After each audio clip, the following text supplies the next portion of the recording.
Hey guys, welcome back to my channel, and today I have a little renovation for you. In this video I am renovating the Crick Cabana home in Willow Creek. It's one of the starter homes, and I figured I wanted to continue to work on my building skills, so I figured I would remodel, renovate, whatever you want to call it, one of the classic starter homes in The Sims.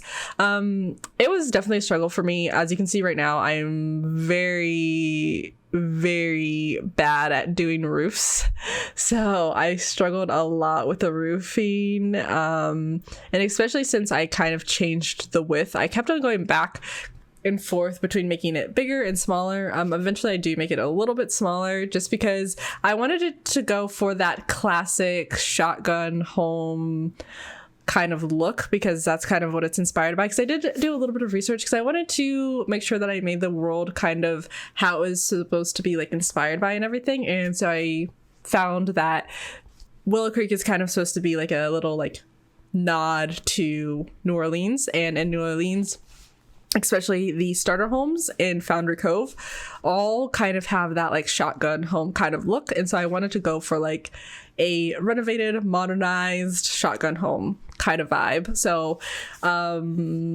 I really struggled a lot with it, especially because it is a very small lot as well. And obviously I still wanted to try and make sure that it was around the same price as a typical starter home too. So I struggled quite a bit with keeping the price down and then also making it look how, I think a modernized shotgun home should look. So to kind of help me out with like the layout and everything, I kind of just put some pieces in and then change the pieces out later. But this is just for me to kind of get an idea of the layout and everything, because I wanted to have all of the basics, like, a computer, TV, a kitchen obviously, and then obviously I have a 2-bedroom setup with a bathroom. So I wanted to make sure that I could fit all of the basics in and then go in and kind of make it to look nicer. And I originally was going for the kids' room to be on the right side and the parents' room on the left side, but I wanted to add a little extra door to the little bump out or extension that I did on the right side, and I just didn't think it made sense for a kid to have access to the outside. So I had to kind of like redo things a little bit in order for it to kind of make more sense and make more room so I could actually fit a double bed in there. It's a bit of a tight squeeze for sure, but I feel like it still works, especially for a starter home. You're not going to have like any luxurious kind of stuff in it anyways. It's basically you're just going to be having your basics, and it definitely only has basics in there. So eventually I do try to add a little bit of extra to the rooms, but mainly honestly the kid is the only one that has like a bit of a decorated room. And also, since I wanted it to be like more of a modernized look to it, it doesn't have that much color, so I try to add little pops of color here and there. I go through like a lot of the doors because I wanted to have like a door that had like a pop of color, because I just think that's so cool looking. Like if I were to build a home, I definitely think I would want like a door that had like like a nice pop of color, because I just think that they look really nice, especially if you like use colors that are very complementary to each other. And basically, especially since the outside is basically white paneling or white siding, you could kind of go with anything, but I wanted it to still kind of like have a certain look and still kind of match the inside as well. And I decided to stick with that, like, what is it called, the dining area. I decided to stick with that like orange chair setup, so I figured orange and green are fairly complementary to each other. So, and I kind of already had like the darker wood and everything, so I wanted it to make sense with all of that and everything.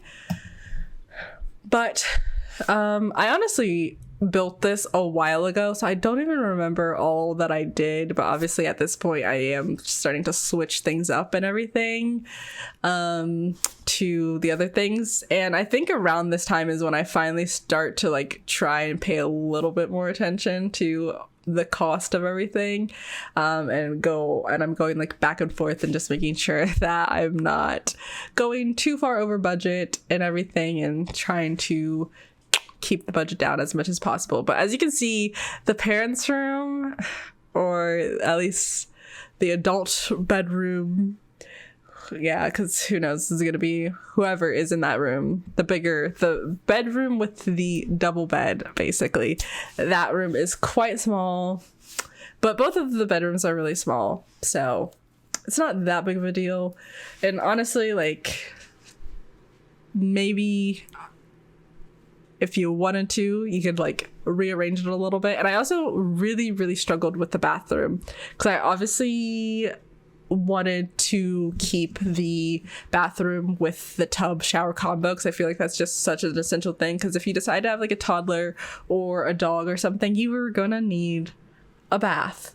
And so I really struggled with fitting that in there, so that was really hard and everything. And I think just like the layout of some of the like styles that I would see in the shotgun homes are just really difficult to like do in The Sims, because I did do like a little bit of research to kind of see how like people have modernized, there we go, that's the right word, like shotgun homes. And they're kind of typically like this, where it's like a really open area in like the living room and kitchen area, and then like in the very back is like the bedrooms and everything.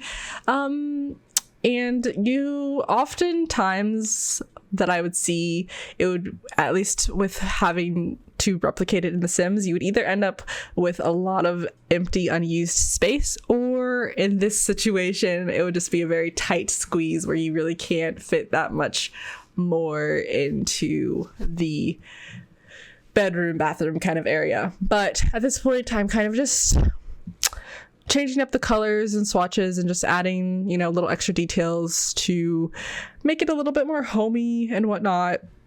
I did try to add in a little bit of extra space for the parents' bedroom, or the double bedroom, whatever you want to call it. But excuse me, but it just didn't work out. And at this point I'm like barely have any money left to use, and so I'm just adding just a very few little extra bits and pieces and everything. And then I'm finally starting on the worst thing that I just hate doing so much, and it is landscaping, because I'm just really bad with landscaping. It's just not something that I necessarily think about all that much, and so I find it really hard to actually do when it comes down to it. But, and then also obviously too, like, I'm running out of money, so I think I mainly just use debug items, but honestly I don't even remember. But I just throw in a few bits and pieces here. I really struggled with the landscaping, so I cut out most of that, and I ended up just putting like those 3 little bushes there. But the video is slowly but shortly about to come to an end. I'm just kind of doing some little touches here and there to make the landscaping kind of look like the rest of the world, with the little patches of dirt and everything. I don't know if I keep that, but I think I do keep it, but I'm not sure. And obviously I'm messing around with the roof again. But like I said, the video is coming to an end, so I'm gonna go ahead and close out. So I hope you guys enjoyed this video. If you did like this video, you can go ahead and give it a big old thumbs up, and you can also make a little comment down below, and you can subscribe to my channel for more videos just like this. Thanks again for watching. Bye!